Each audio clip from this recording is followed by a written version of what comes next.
to Bizchicks TV. We're here to help you take the hassle out of your hustle so you can build a profitable business that's fun to run. Here are your hosts. Hey everybody, welcome to Bizchicks TV. This is it. This is the place to be for tips, tools, strategies, and everything you need to take the hassle out of your digital and social media hustle. Why? Because the tech diva is in the house, the digital diva herself, Terry Johnson, online right here from New York City. She's here with us today. So get ready. Oh, she's going to bring some really good stuff for you today. It's going to be a treat. So get something to take some notes. And then after you take notes, take action. All right, TJ, take it away. Hello, everybody. Welcome to another week of Marketing Talk, where we talk about all things marketing, market strategy, tips, tools, trends, data reports. I have one for you today, and we take this information and knowledge and apply it to your strategy, your system going forward. Because, as we've been talking about, AI is it's changing everything. Sora 2 came along as an app, and everything is just upside down. People are just it's crazy. So we got to stay on top. And I found this study, social media study from Hootsuite, and I'm going to put the link in here. A research report from 2024. And I'm going to bring it up. It's called the Social Media Consumer Report, a definite look at why people follow, engage, buy, and break up with brands on social media. So they talked, they did a study, and let me explain that when you do data studies, you can't talk to everybody. You can't talk to, say, if they're doing a study in the United States, they can't talk to all 330 million people. They do what's called a sample. And they have experts that determine where in America and what state and what's, based on the demographics, to give a good representation of the country, because you cannot talk to everybody. So I think Hootsuite talked to 6,000 people. We're going to go into the details when I bring it up. But they talked to a few thousand people. They aggregated the data. They asked them certain questions. They looked at it. They put the study together. It is about 40 slides. Of course, we're not going to go over 40 slides. I go through the PDF, and the link is there if you want to download it yourself. So I go through the report, and I pull out the ones that, we got to look at that. We got to do this. We got to do that. And then we look at what I call the not refined, the minimized version. But if you want the full report and you want to dig through the data and see all that stuff, the link is there. Go ahead and download it and enjoy. But we are looking at the condensed version that I put together. Okay, so it's a PDF, so I'm going to bring it up. And let's put that on the screen. This is a social media consumer report from Hootsuite. As I said, it's a definitive look at why people follow, engage, buy, and break up with brands on social media. Now, this topic is relevant because these are the things we need to know. Based on all the AI tools that are coming out, people are making the AI junk. I said that there was going to be more content, and we're in the middle of that. We're in the middle of everybody making content. So we got to figure out how to make content that's going to cut through the noise. That's our goal, because we want to reach our audience and build a relationship to turn them into customers. That's what we're here for. Okay, so here they're going through it, and they're talking about building why you need to build relationships. Why, as a business and a brand, you're in the relationship business, because you need a connection when there's so much things. There's so many things happening. There's so much stuff, and your customer, your audience gets overwhelmed. So there's some things we need to work on. And so they looked at this, and I hope this is in order. I'm like, okay, why is this? So I wanted to talk about the little square in the middle. It says, of the people who follow brands on social media, 63% recognize that advertising is what keeps social media free, but 59% think there's too much of it. I agree. There's too much advertising, but it is the thing that keeps the engine running. It's the thing that keeps the car running. It's the thing. Because I say social media is not a chat. They're here to make money. Meta's a corporation. They got stakeholders. They got stockholders who want a return on their money. So 52% are exhausted by self-promotional brand content. Self-promotional. That means look at me, look at me. I don't care about you as a consumer. I care about my business. And okay, let me unpack that a little bit, because yes, as a business, as a brand, you do care about your business because that's the bottom line. But in order to get what you want as a business, you got to keep these people happy. These people meaning your target audience, your customers, consumers who may be interested in doing business with you. You got to keep them happy. That's how everything works. So it says 52% are exhausted by self-promotional brand content. So you don't want to do self-promotional. That's why I call this earn, not given. You want to earn it. It's not going to be given to you anymore. The early days of social media, it was really easy for a business to come on and post this and, I posted a dog and, I made all this money. We're not doing that anymore. We're in a different space. So we got to look at that. Now, 1 in 3 would prefer if there was no brand content at all. 1 in 3. Now, don't get upset about that, because that's 1 in 3. 1/3. And we're like, okay, you guys don't want to see any brand content. You're here for whatever reason you're on social media. That's cool. But 2/3, the other 2 are like, we cool with it. We're cool with it. And we're going to talk about why. So this study kind of goes into that. So they talk about why why they're doing the study and all of that. So you can get the details when you download it, but we're going to go through it. Now, where are the marketers going wrong? And marketers meaning us, people that are online on social media in order to facilitate relationships that build our business. We're marketers. We're doing marketing. We're getting this thing going. So Hootsuite says, we believe all good relationships follow the same trajectory. Awareness leads to relevance, leads to significance. Okay? Awareness, relevance, significance. So they break it down really nice. So awareness is discovering who your audience is and understanding what they truly want and need.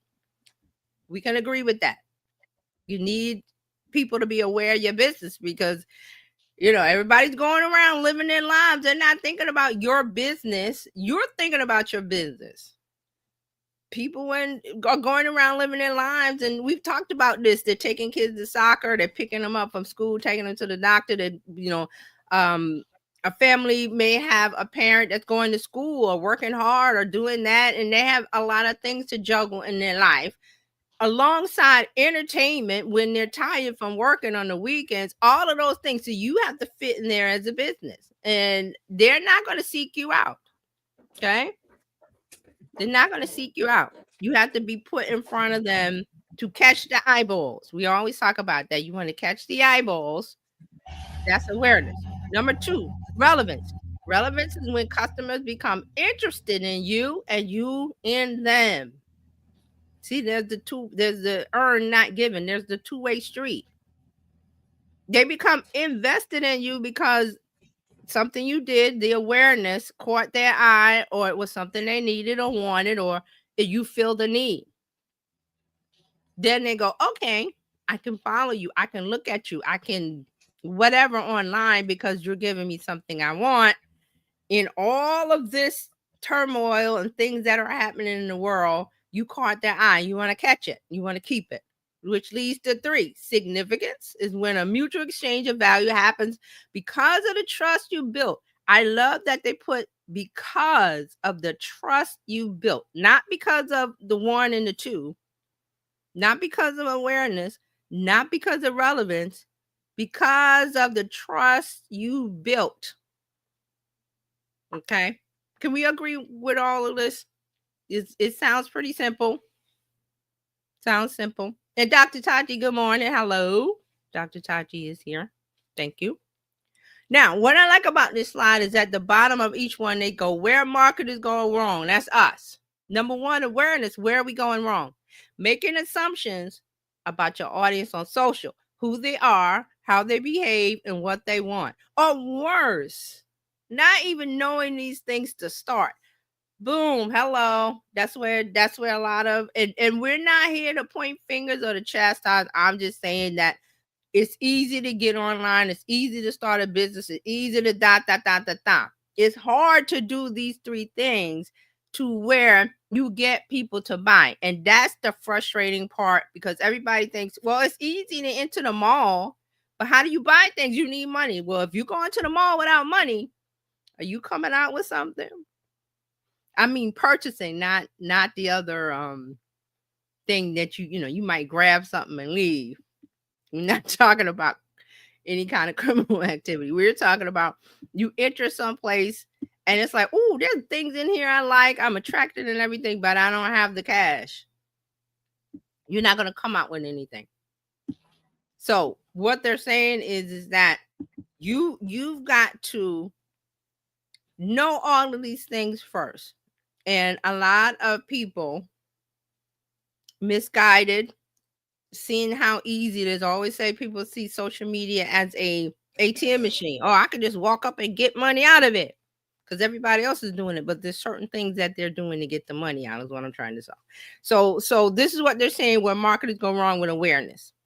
And it sounds easy and simple, like, yes, who wouldn't want to know everything about your audience? There's a lot of people that don't. You'd be surprised. Now, number 2, relevance, where marketers go wrong. Treating social media like a giant marketing megaphone instead of adding value to people's experiences. Because it's so easy to get on. It's so easy. How do you start a business? Well, I can, I have an idea. I get a domain, I have a bank account, I go to social media, I go to Instagram, I go wherever, and I post my posts, and I'm like, they're just going to run over and buy because I'm telling them to go to the link. They're just going to buy it. It's not that. You have to do much, much more. Much, much more. So you have to add value to people's experiences. You got to get their attention. Then you got to add value to people's experience, but you don't know them, but you're starting where you don't even know them. You're trying to get into a relationship, you don't even know the person. You're trying to date them, you're not listening. You're just like, well, this is what I want, blah, blah, blah, blah, blah, and nothing happens. Okay, so relevance. Now, number 3, significance, where marketers go wrong. Focusing too much on the point of purchase and not on what happens afterwards. Here we are. Everything is done. You've done the date. It's the end of the date. And you go, okay, bye. And you don't give any feedback. You don't say, hey, should we go on another date? This was great. You don't do all of the things. You don't call, you don't text. What are all of those things? This is what's happening when you get to number 3 and you just go, bye, customer, or bye, thanks for buying, and you just drop the ball. You're dropping the relationship. You need to nurture that to keep it going. So that's what they mean about focusing too much on the point of purchase. They bought, and you drop the ball by not keeping that connection going. There are things that you need to do. Amazon is a good example of that. I've talked about them a lot. Amazon is a good example of you've bought something, or you've even looked at something, or you put things in your cart, or any of these touch points. They have a way to reel you back in. Because they're like, hey, you were here looking at this thing, and guess what? The price went down. Or guess what? Or there's only 5 left. You were looking at this. They're good at that. Now, I'm not saying Amazon, as there's the other side of it. I understand that they're boycotts, and I'm looking at the business setup of it, the distribution of it. So they have a really good, I guess, I want to say a suction, but like a little ray gun that they suck, oh, I saw you looking at that. Let me suck you back in. A lot of businesses don't do that. They don't. And we've talked about that. And I just had it for whatever reason, a jewelry store popped up on Main Street. And, you put the little sign out on Main Street, and people are a couple is strolling by, and, and they go, whoever says, let's go in and look. To go in and look, and The doorbell rings, a little ding, ding, ding, ding, and the person says, "Hey, how may I help you?" Da, da, da, da, da. And they go, "Oh, we're just looking," and they show rings or this or that. And then, of course, they weren't going to buy; they were just looking. And then they said, "Okay, thank you," and they leave. And the shop owner or whoever was helping them just let them go. "Okay, bye," like assuming they're gonna come back. No, what you do is when you come in, "Hi, we're running a special. We're doing this. You may be or they could say, "We're just looking." You may be looking, but let me get your email. Let me get your this. Let me have a QR code on the counter. You want to be connected because at some point, the thing that you're looking at is going to be on sale. And I want to let you know to give you a good deal. Who's not going to take advantage of that, even though they're coming to look? So boom, you've got them connected with the QR code or the email or the text or however it is that you can do in a not spammy, but a non-salesy way. People have that ick about like, "Ooh, don't come at me." So that's what they're talking about here. Focusing too much on the point of purchase. When a couple that's coming in off the street, they're not in the mood to buy. They're looking. Because usually, traditionally, the guy comes in by himself or he brings a relative and then they buy a ring because he wants to surprise the partner or, whoever it is. So I don't want to get into gender roles too much, but usually I'm saying traditionally. So if you're a smart business owner, you already know a couple's coming in hand in hand and they smiling and looking and strolling on a Sunday afternoon. They're not buying. But the guy might come back by himself. Now, you want to assume that he's going to come back, or do you want to catch him right when he's there in some kind of way to not alert the other partner that this guy's ready to buy a ring? That's just one of the things that is popping up in my head. But this is what we're talking about. Focusing too much on the point of purchase. You're so eager to get them to buy right now when they're not ready, that you're not building a relationship of getting someone to come back. Like you're, sucking them in with the ray gun, like you're, getting them to come back. You're reeling them in. Okay, does everybody get my point there? Okay. Let's look at the next slide. Now, this goes into how Hootsuite has done this. So they're saying this report. So in collaboration with Critical Truth is another business that they're in relationship with that helps them with the data. Over a span of 2 weeks in December 2023, we surveyed 6,026 people aged 18 to 64 from the USA, Canada, United Kingdom, and Australia. So this is from not even USA. This is other mainly English speaking countries, mainly. Okay. So they're saying our respondents consist of people who follow brands on social media and say social media has at least some influence on their purchase decision. We also evaluated a potential commercial value by how frequently they buy and how much they say a brand's presence on social media influences their decision making. This is a very important part of this study.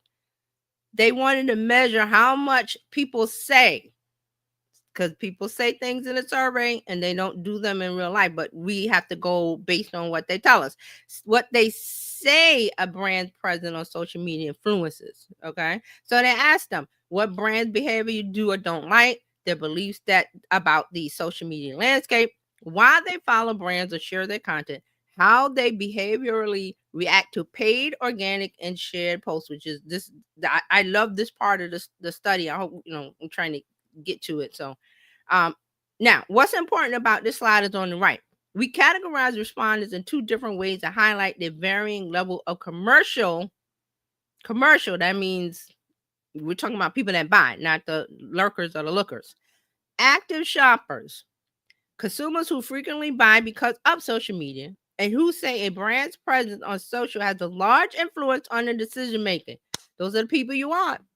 If you're running a business, those are the people you want. Now, they break it up into active shoppers, and then they have this casual followers, consumers who don't buy frequently, buy because of social media, and who say a brand's presence on social media doesn't have as much influence on their buying decision. Now, here we go. Everybody ain't your customer. Everybody ain't your audience. And we want to have the separation. Okay, not that we don't care about the casual followers, but they're not in the space where they are going to buy. And they've said that. Honestly, I'm just here to look. Okay, good. You're here, but we're going to focus on the active shopper. So I love that this study, they did that. So when we get to the part where they explain active shoppers and what they're doing, that's the point we want to focus in on. All right. So what's in the report? So they broke it into sins and virtues, what brands get wrong, how to get it right, what consumers believe about social media. Number 2, building a high value following, the relationship between followers and commercial intent, how to get more valuable followers. Number 3, pay versus earn versus shared. Very important. This is the breakdown of the type of content that's being presented online. We're going to look at we're going to skim all this. Like I said, get the report. They had more slides than we're going through. I took some out. Which type of exposure is more impactful at each stage of the buying journey? Very important to know. Okay. Now, here we go. So the five worst sins, this is what they're calling it, the 5 worst sins that brands can commit on social media. So, what's at the top? Boring content, repetitive content, inauthentic content, 68% across the board. Then we have angling for metrics, and the top one of all was clickbait at 76%. So what they asked the 6,026 people, what content is most likely to get you unfollowed and are hidden by everyday consumers?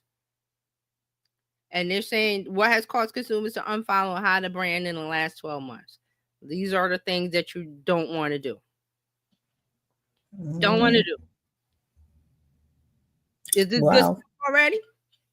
Yeah, this is good because I will unfollow somebody for all of these reasons. Yes. Yes. And you could say, hey, how can people make boring content when we got AI? Because just because the tool is there and you're making it, and didn't we talk about this last week? I said everybody can make a cake. Yep. Everybody can't make a good cake.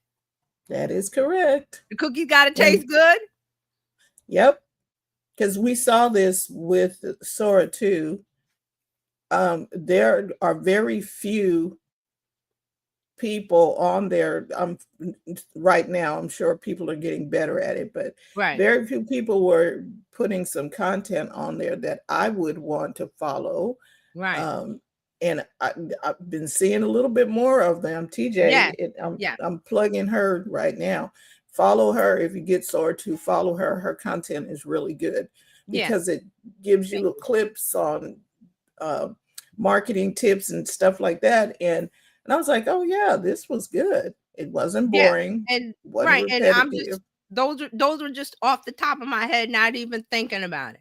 Because see, this is the key. You're thinking about it too hard. You're not going to do it. So, we spent a lot of time Friday. If you missed the tech wrap up on Friday, you got to go back and watch it. These are the things we do. We spend a lot of time going through the app and using it, and some of the tips and things that you have to use. And then remember, the Sora 2 is very new, early. It's still invite only, but more and more people getting on. Also, here's another little thing about Sora 2 that I have to investigate that I'm not liking, is that they're saying that there are websites where you can go and take the Sora off of the video.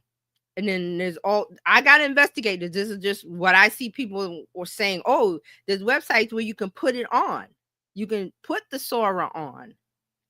And I'm like, why would they want to do that? So we're getting into a place where I'm not liking that. We're going to have something better. Right. As far as a rubber stamp of this is AI, because it's fooling people. Right. And Sora comes out of the box when you do something, it's going to be stamped. Yes. With the Sora 2 app, it's already stamped. Yes. And then like you said, there were people who were, if you come to, we've got Sora built in, and if you come to our platform, when you produce the video, Sora won't be on there. And I'm like, that is not cool, because it needs to be identified. Yes. And see what it is that a lot of people forget. When you use any AI tool that you're using, it already has a stamp. There's already a pattern. You're not seeing it. So I'm waiting for whatever that's going to happen, where they're going to have a tool. And I think I mentioned this a long time ago about having like a good housekeeping stamp. There's going to be something where they will not be able to erase it, because now we're in this spot of, I was like, why would people take real videos and then want the Sora on top of it? Like, that's crazy. But we're getting into the spot where you won't be able to trust, is that real? Or so we need something. And for the other side, where people want to take it off, when you see a TikTok video on Instagram, it has the TikTok logo all over it. It's there. So I didn't have a problem with it. I'm just saying, I get this feeling. I've had it for a long. It's just that something, because right now it's self-reporting. When you go to YouTube, there's some options. Oh, thank you, Dr. Sachi. She said, I love this type of thing. When you go to YouTube, when you upload your video, there's some option that's you have to self-identify if you use AI to create this. Right. And a lot of people aren't doing that.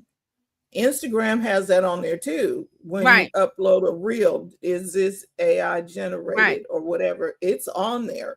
And you flip a little switch saying, yeah, this is AI generated. Right. And see, now we're getting to the point where people are not, I'm not going to self-report I'm not self-reporting my tips on the, whatever your guys are doing, trying to get around the rules. We're going to get to the point where it's just automatically go, that's AI. And I'm for that, because if it's AI, it needs to be identified for those who are being, you don't want people to be fooled. See? There's this thing about, well, we need to fool people. Why?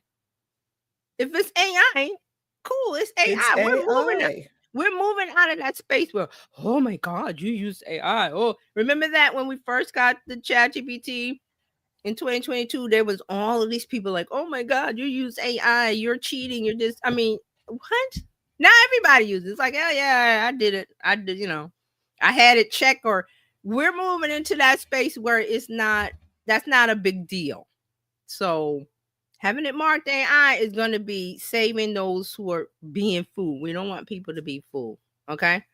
All right. So I got some more slides. Let's move on. Cause this one, I was like, I love the presentation of it. And whenever you put the numbers out in front, it's like, can't argue with the numbers. This is what they're coming up with. Okay. So, here's another one. What do people actually want from brands on social media? Now, there's a lot of text in there. We're not going to go in, but the active shopper section is in there. So I'm going to read that. Active shoppers are more than twice as likely to want surprising content compared to casual followers. They're also much more likely to want content that makes them feel something. We talked about that. Got to make them feel. This means emotive and unexpected content could be a big differentiators for your brand if you're aiming to attract the attention of people most primed to purchase. This is what we want. We want the active shoppers. Casual followers, yeah, great. You're here and they want to be entertained. They want to look at funny memes and they want to look at people dancing and pointing and dogs and this. Cool.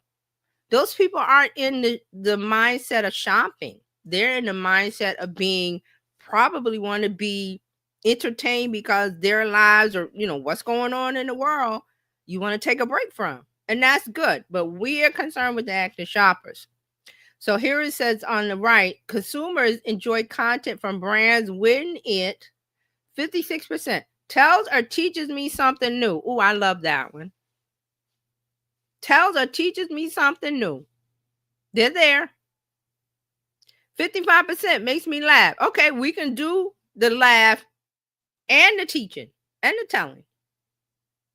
Okay, it doesn't have to be. I always think about the teacher, Bueller, the monotone teacher that, it's not interesting. You always want the teacher that does, the rapping or the other things that they get the kids' attention. So 47% inspires me. 36% makes me feel something and visually engages me. That's social media's bag right there. Tells me, teaches, makes me laugh, makes me feel something, visually engages me. And then the 30% surprises me. So you don't have to really do the, I see a lot of videos where they're, shocking people, or they're jumping out, or they're doing crazy stuff and the person gets shot. Yeah, okay. We're that's for entertainment side. That's for the casual followers. Let them be entertained. But tells or teaches me something new. This should really encourage. This should get our encouragement up. Because as a business, especially if you want to get new followers, you got to tell or teach something about your brand, your industry, what you're doing in order to get the connection. You just can't, okay, here's an ad. You do ads, but if you're on social media, you're here to tell or teach. That's how you get and you got to keep doing it, the repetitive part, but you don't want it to feel repetitive. It's got to feel fresh. And here we go. That's a lot of stuff. I'm a business owner. Who got time for that? Here comes AI. What we were just talking about, Sora. How long did it take to make a Sora video? The time it takes you to type. Exactly. Seriously. Once you come up with your idea and you type it into or speak it into Sora, speak it, yeah. It'll start the cooking process, and then you'll have a ta-da, and you're done.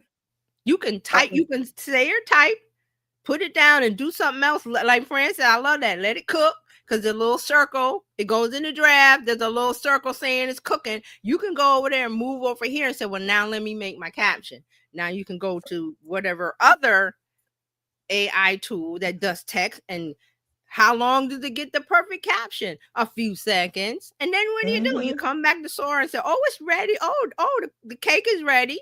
Paste in the caption and you're done. You could do a couple of those and leave. Now, TJ, with this, you have already given us a social media planner a while back. You've told us that I'm gonna update it. Yeah. You told us that we need to be more consistent with our content. Yes. And now we have no excuse, because Sora will help you make that content like this. And it's Sora, is Google VO, it's Perplexity, it's whatever, it's lovable. You want a website? There is no excuse for us not having it. Now, if you don't want to do it, you can reach out to TJ, you can reach out to Bizchicks, and we'll do it for you. Right. However, the tool is literally in your hand right here. I was walking this morning, there was a tree that fell in that was laying down, and I got a thought. What obstacles are in your way? What do you do when you encounter an obstacle?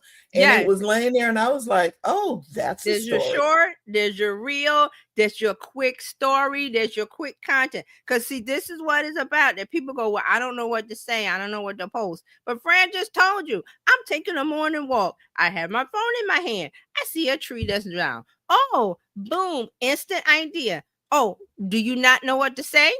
ChatGPT, Gemini, whoever you use. Hey, I just saw this tree down in the road, and I want to say something profound or funny or this or that for my audience. Can you help me? Sure. Da da da da da. You can even take a picture of whatever it is and put it in and say, here's the picture what I saw. Can you help me? Da da da. I have my Jessica so trained. I see people with these elaborate prompts. Oh, do this, this, and this. I was like, I go to my Jessica and I go, hey, I do one line. Hey, da da da. And it I don't have to, because I primed the pump of it knows me, and how it even says, well, this is in the voice of Tara Johnson online. Da, da, da. And then if I want to push it, here's what I'm starting to do. I go, is that the best you can do? Is that the best you can do? And it says, no, let's take it up a notch. Take it up a notch. That's it. Is that the best you can do? No, let's take it up a notch. Oh, I'm loving it. And what I'm saying is that you got to use these tools in the way that they are designed, and of course, get it trained to your voice. So, also there's Canva. Canva does a lot of things. We talked about Canva. Canva has the AI and makes the websites and the graphics and the this and that. Don't spend so much time on it because you want to do this. Tells or teaches me something new. And Fran just gave you a great example. You're out. You're walking. I can't tell you how many times I've been out and I annoyed my daughter. She was like, "What are you doing?" I'm walking and talking on my phone and I'm saying things and I'm making and she's like, "What are you doing?" Like, I'm making content while walking down the block to the store. So that's how easy it is. We no longer have to say, well, let me get my laptop out and what should I blog about today? Or what should I? No, let's do it quickly and get it out of the way, because this is the thing. Tells or teaches me something new, makes me laugh. And you can put all this into your tool of choice and say, help me make content that does the first 4 things. Or your combination of whatever. You can even take this slide and put it into your tool and say, hey, I read this, help me make content. Sure. It is like a lap dog that wants to please the owner. It's a dog, it's a pet that wants to please the owner. We all know cats don't do this. But dogs really want to please you. Dogs, oh man, they're thinking you're at work and they're at doggy daycare or wherever they are. They're thinking all day about you, the owner. When you go, oh, I'm gonna jump all over them. I'm gonna do this. I just can't wait to make them happy. That's what most that's the dog's purposes. So that's why people love dogs, and cats don't really do that, but it's a different thing. All right, so this slide, it self-explanatory. It's like, I love it. Now we're moving into the second section. Building a high value following. Are social media followers actually valuable to your bottom line? Yeah. I don't have to ask that. Now, here we go. Today's followers are tomorrow's buyers. Now we got the data to prove it. Hey, you're saying the things that I love. So according to the survey, 70% of people following brands on social media have explicit plans to purchase from them sooner in the future. 59% have already purchased from the brands they follow. And then there's a slide that I didn't put in here. They talk about Gen Z versus boomers and how they are, they love to follow a brand and why, and the aesthetics of it and this and that. So they have a line. And if Gen Z follows a brand, it's twice as likely to signal intent to purchase soon compared to baby boomers. So there's a slide in there about the comparison of the two. So get the file and take a look at it. So at the bottom, 70% of people who follow brands on social media have explicit, not plans, explicit plans to purchase from them sooner in the future. 59% of people have already purchased from the brands they follow. Good. 2x. So if Gen Z follows a brand, it's twice as likely to signal intent to purchase soon compared to baby boomers. And it gets down to how Gen Z consumes content on social media. It's all about behavioral, attitude, psychological things, which I love that. So get the whole report and go through it. So just in the interest of time, it's like I can't go through every slide. All right, so here we are. You remember they had to break out between active shoppers and casual followers, and we're concerned with active shoppers. So here we go. The slide on the right. Consistency and a cultural point of view matter more to active shoppers. Active shoppers are in blue, the higher bar. Casual followers, I wish they had done different colors, but this is just me. The casual followers are in the light mint color. So the first grouping, having interesting things to say about the world beyond their product or services. 44% active shoppers said that's what they want. The next group, maintaining an active social presence by consistently posting and interacting. Active social media presence, not just I have, active social presence. That doesn't mean you're posting 100 million times a day. It just means you're posting consistently. And they know. By consistently posting and interacting. What does that mean? Comments, People leave comments, say something bad. You're not, oh well, I'm Beyonce or I'm Kim Kardashian. I got all of these comments. It's just so overwhelming. No. Go in and respond. Go in and respond. Go and respond. And then at the bottom, I love that they put the question: thinking about when you follow brands on social media, which of the following things is the most appealing aspect of a brand's social presence to you, and which is the least appealing? So they had, and the cycles is how they gather the information. They have a slide about that too, about the cycles. But I love this. Active shoppers are most likely to follow brands, and people who follow brands are most likely to be active shoppers. It's a self-perpetuating cycle. I love that. And they say, because getting the people who are most likely to invest in your brand to follow your brand is what most marketers should be focused on. But that previous slide said they're focusing on the point of purchase and just yanking your dollar and just buy. Oh, you bought? Buy. See ya. They're talking about relationship and community here.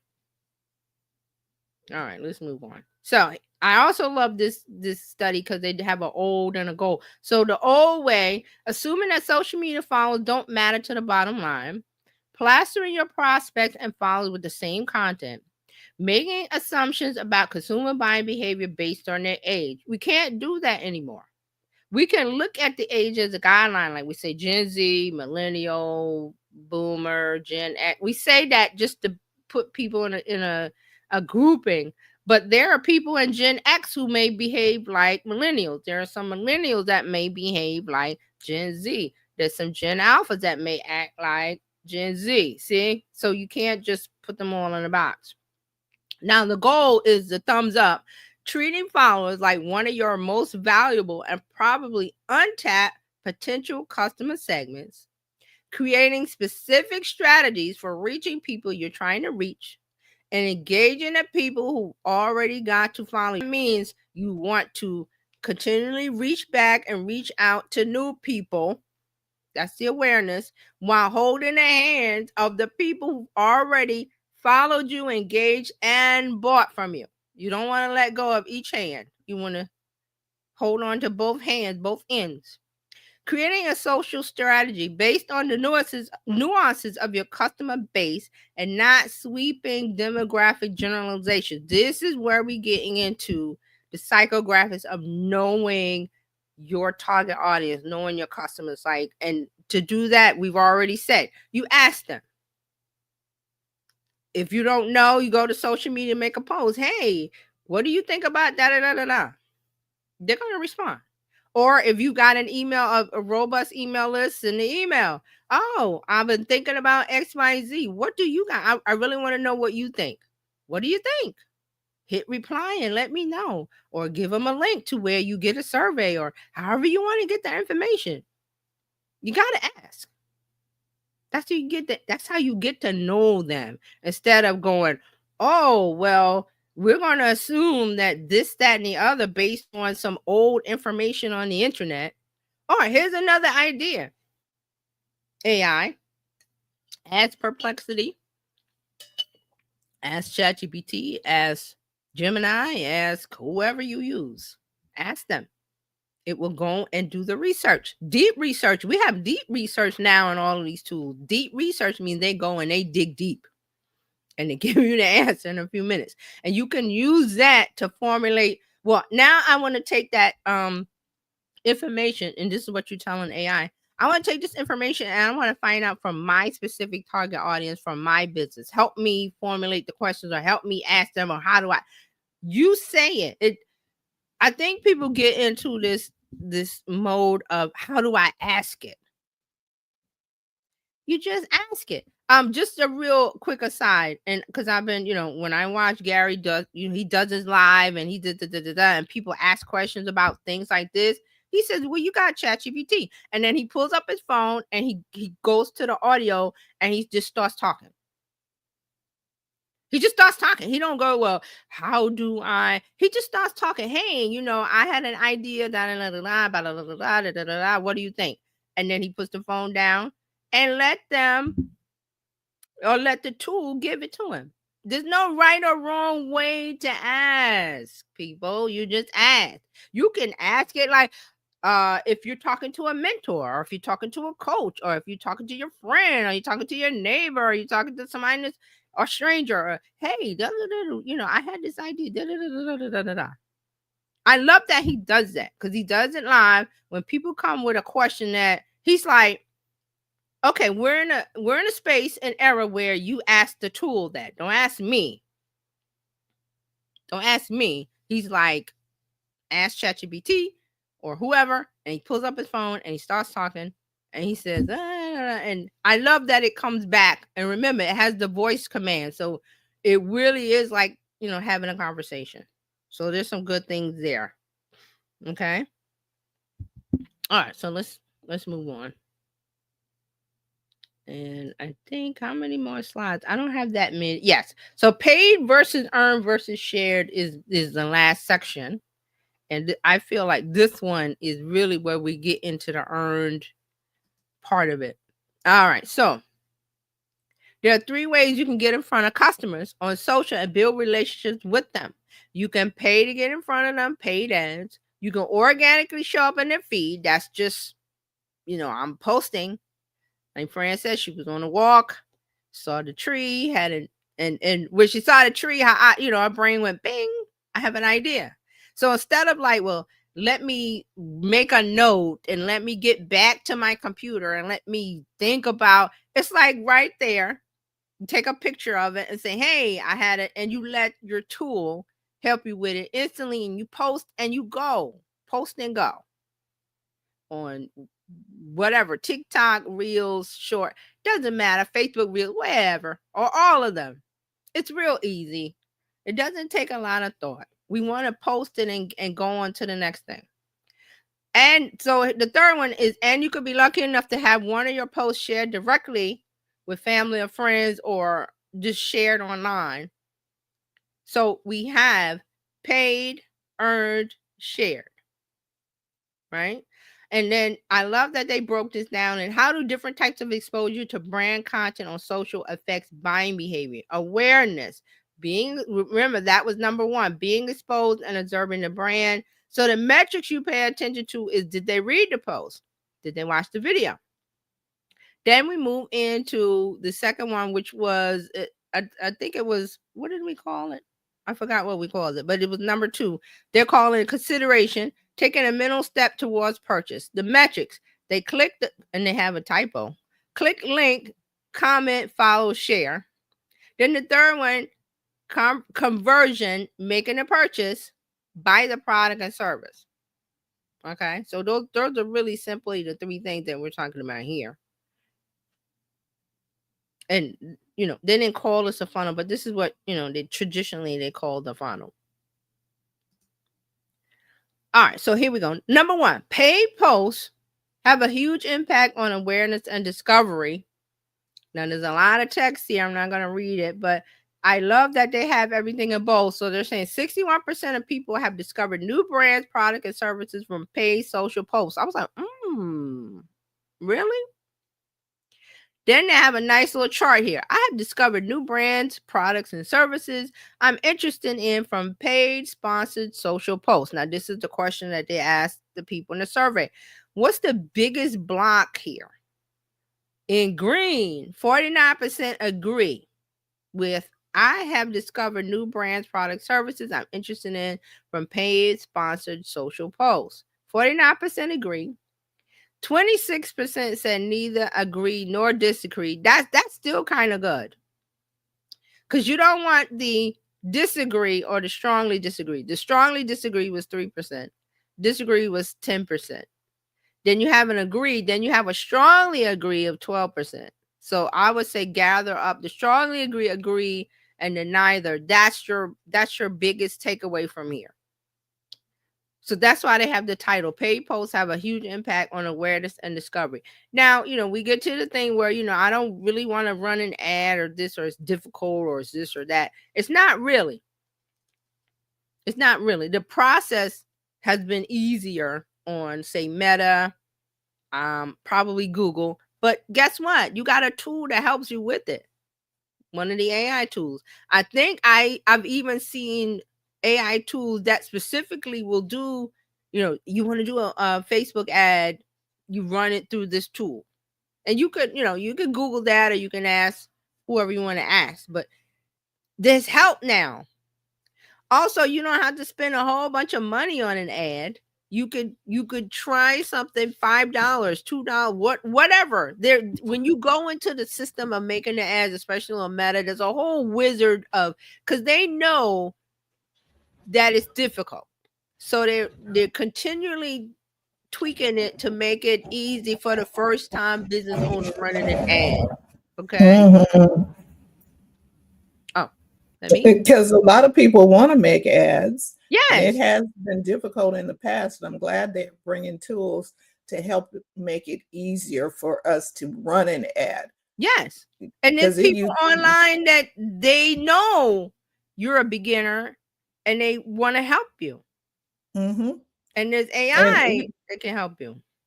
Right. And Meta's AI will now help you. There you go. They want to get paid. You could go whatever. I want to run an ad, but I'm a little afraid because I don't know what to do. I don't know the process. Can you help me? That's pretty much it. Then Mm-hmm. and then you go, can you walk me through the steps? How do I run an ad on Meta? They walk you through the steps. And then, like Fran says, Meta has their own AI to help you through the steps. They have a wizard that helps you through the steps. You could ask them, well, I don't want to spend a lot of money. Da da da da da. You have to go through the process of having a conversation because all the information is there. It's being packaged to fit the question that you're asking. And I bring up this slide because it says paid posts have a huge impact on awareness and discovery. Who doesn't want a little bit of that? Right. So if our goal is to get people aware of what we do, and for us to become relevant, which was your second point, and for us to be significant, we need to be running ads. Because your friends and family may not be the target audience. Right. So when we are doing it, that's why they broke this section: paid versus earned versus shared. Shared would be the friends and family sharing, which you really want. But I look at this as a layered cake of you want all of it. Right. And so the paid, you don't have to run the paid forever, maybe one time. Right. And I remember when we first started Bizchicks, and we wanted to get people aware of the fact that we were doing our first Monday event, we ran a paid ad. Didn't cost but a few dollars or whatever.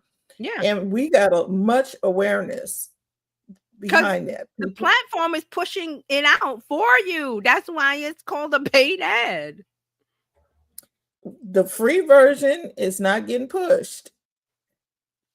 That's just how it is. We gotta let go of this. Oh, they should, they should show this. It's because there's so much content, and Meta has to manage it in a good way for the user experience. YouTube has to manage it. LinkedIn has to manage it, and this is how they're doing it.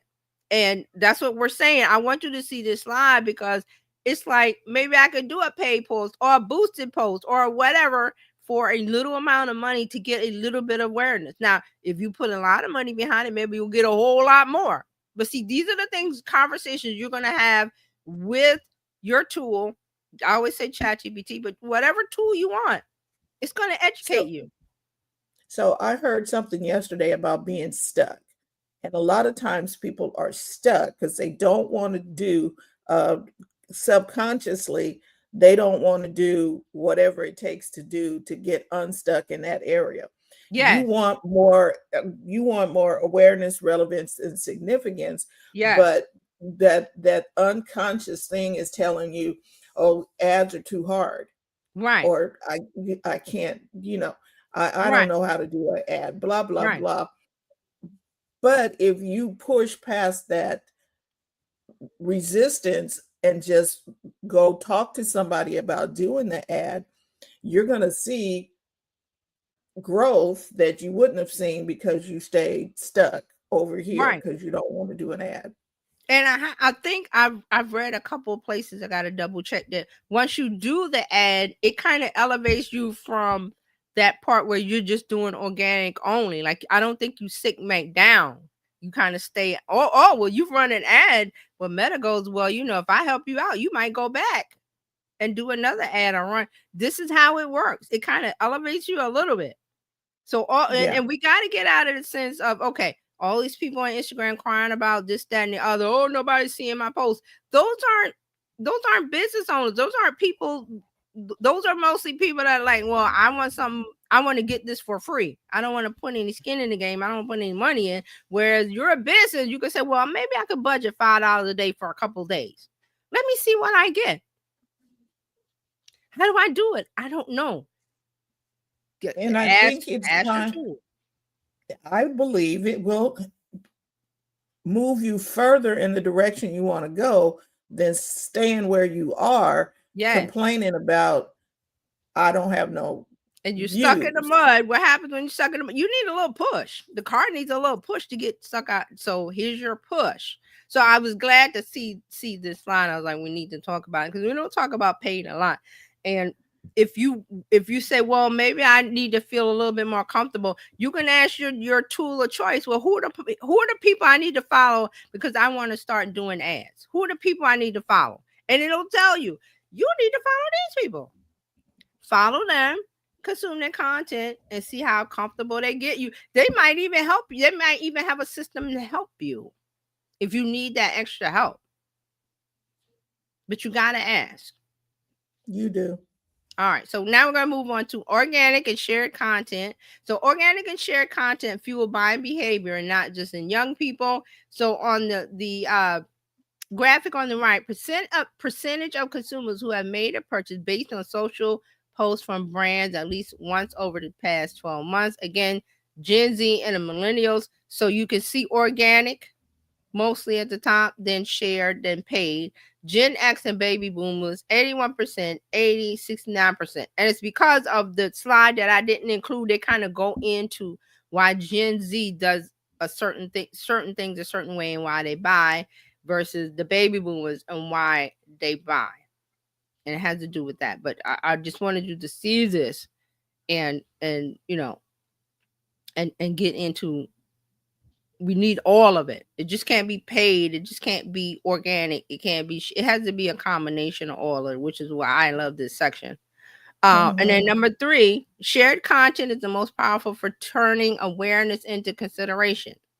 Shared posts have spurred consideration behaviors in 82% of people in at least one in the past 12 months. So again, the grouping is paid posts in mint, organic posts in light blue, shared posts in black.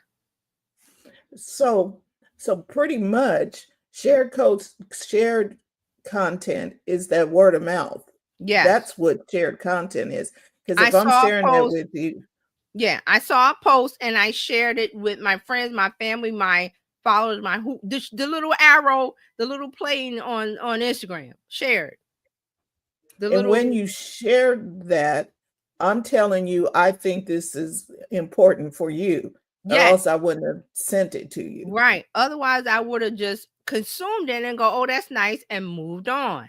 The scroll. But I saw something that I thought would help you, and I shared it. That's word of mouth. And I love how they put in the slide, they say the way people make buying decisions is messy and non-linear. It's not an ABC thing. It's more flywheel. It's more arm. It's more coming from here and there. You don't know which way. So I love that they said it's messy and non-linear, and it's only getting more complex. That's because of the way that things are happening, behaviors. Okay. So they're saying there's a complicated web of touch points that differs from person to person. Google Consumer Insight team has called this the messy middle. And I didn't click on that link. I want to read it because I like that messy middle. That might be something we want to talk about later. So here you go. This It's persuasive in moving people through messy middle and towards building relevance with your product or service. So again, paid and earned and shared, and you determine how much effort you're going to put into each three of these.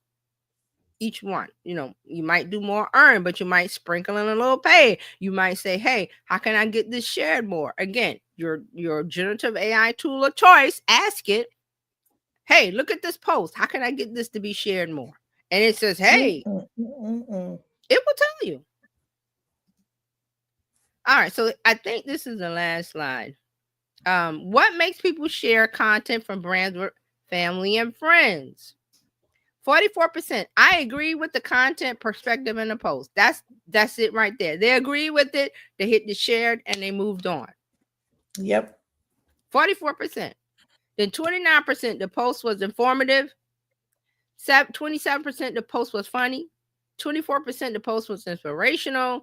Then you have 21% reflecting my personal values. 20%, I want another opinion. 19%, I want to start a conversation.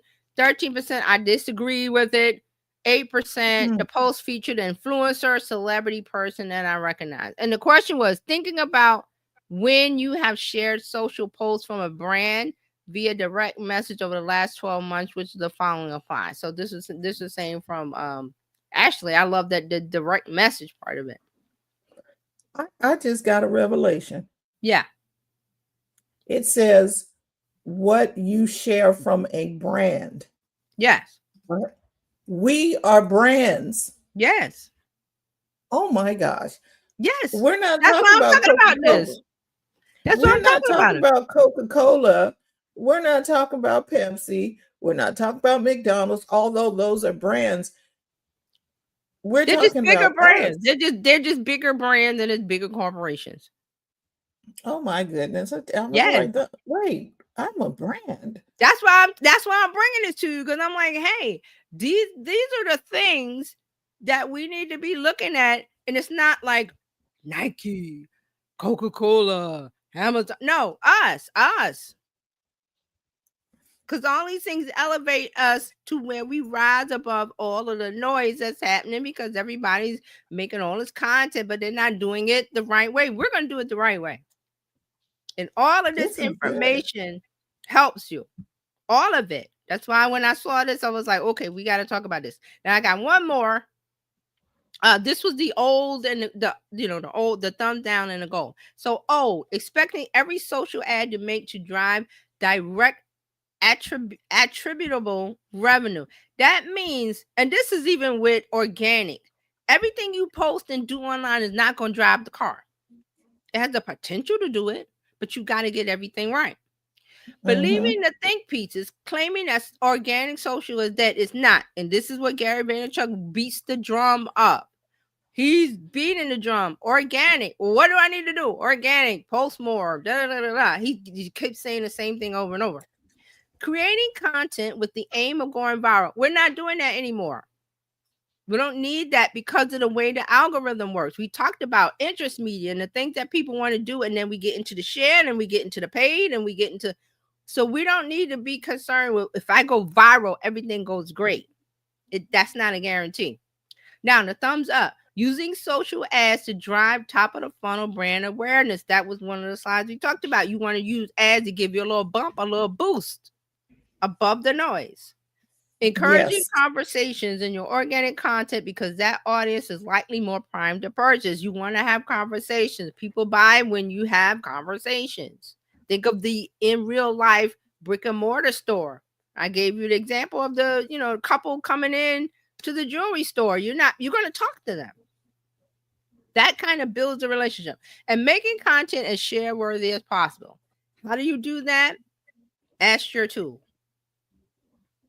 So at the bottom it says all social media metrics can tell you something about whether you're achieving objectives and meeting your goal, but tracking the right metrics is the key to understanding your social ROI. That's return on investment, all the work you're putting in. Okay, so this is start with a focus on a few metrics that help you tell the right story and build your business case. And then, they go, and of course, the whole idea of this was to, sell their products. So they're telling you to go to Hootsuite because they've got all the products that you need. Okay, so that is what we have for today. And I rushed through it. There's much more, but I wanted you to get the gist of it, the basic of it. So I'm going to go back through that list of what we need to do with awareness. Stop assuming, start listening. You assume you know your audience. You post what you think people want to see, but you have to stop making assumptions. You have to build an understanding. You have to figure out what's going on with your audience. Number 2, relevance. Add value. Don't add noise. There's too much noise already. We talked about that with Sora too. There's too much. And I'm going to tell you something. There's going to be more. There's going to be more tools coming out. And there's going to be more noise. So you got to figure it out. And 3, significance. Build trust beyond the sale, beyond. Okay, that was that slide that was like people focusing on a point of purchase and just forgetting about the person that bought, trying to focus on, well, let me get another, but you, like I said, hold the hand of that one while you try to get the new clients or customers to come in. So it's awareness, relevance, significance. And go ahead, because there was a slide that said something I wanted to repeat. But that's kind of the summary of this study. So this is why you need to go to terryjohnsononline.com/info. You need to get connected with her. She is a safe source. Oh, I like that. She's a safe source for marketing and digital media content.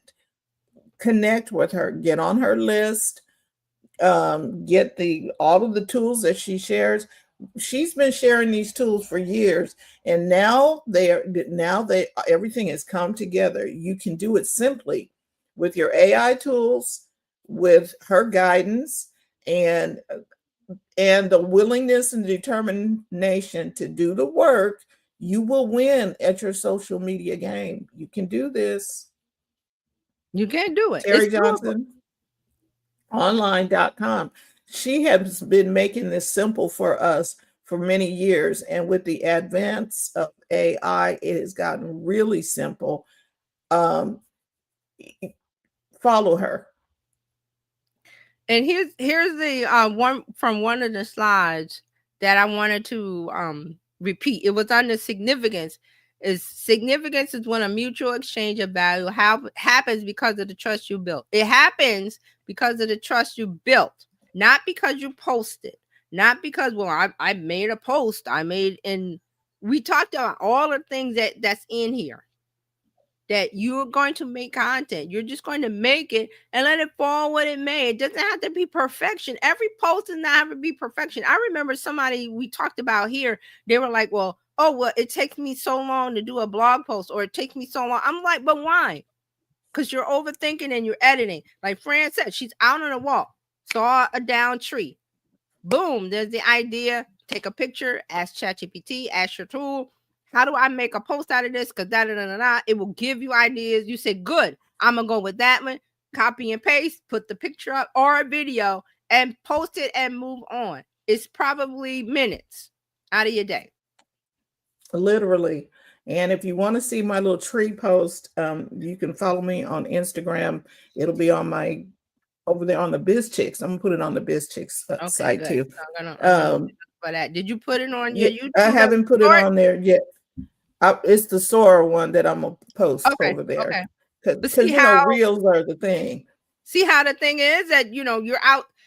She's not going out of her way to, well, let me sit down and let me set up my computer and what do I? It's right there in front of you. It's whatever. I'm taking a walk. I'm here. I'm out in the backyard. I'm playing with the dog. But you got to make it relevant to. And here's the thing. I'm gonna tell you this. It's not perfect. No. That thing is not perfect. I'm just putting it out. And it's relevant. It's right, because it was talking about obstacles. How do you handle an obstacle?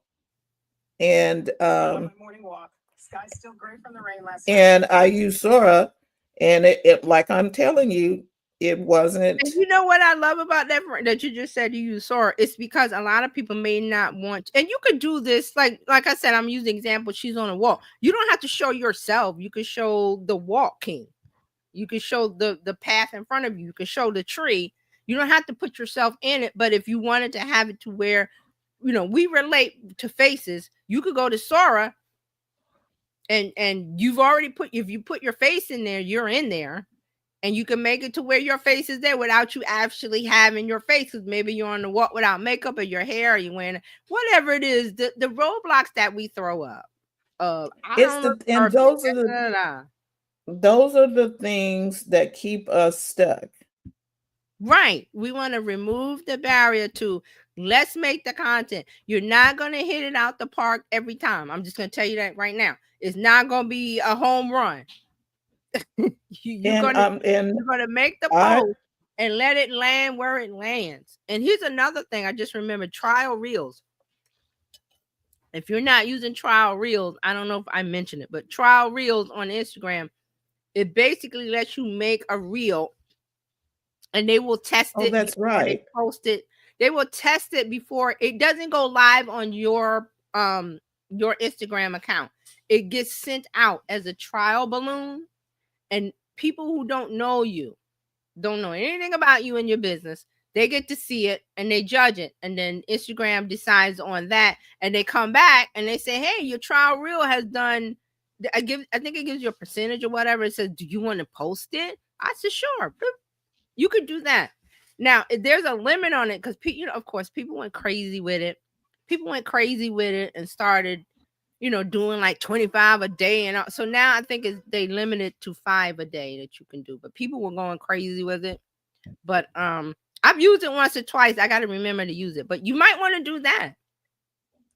Well, it is now posted on Bizchicks, and it's messy, but it's out there. And I put the caption and stuff on it, but check it out. Let me know what you think. And then we want you to become a part of the Bizchicks community. You can join by texting Biz to 33777, or you can go to, I want to show this, go to bizchicks.net. That's our new website. So go there. Let me see how this is going to work. Can you see it? Yeah. So go to the new website, check it out. Give us some feedback. Let us know what you think. But go to bizchicks.net or text Biz to 33777. Follow Terry Johnson online.com, and we will see you next time. Thank you so much. Looking forward to seeing you really, really soon.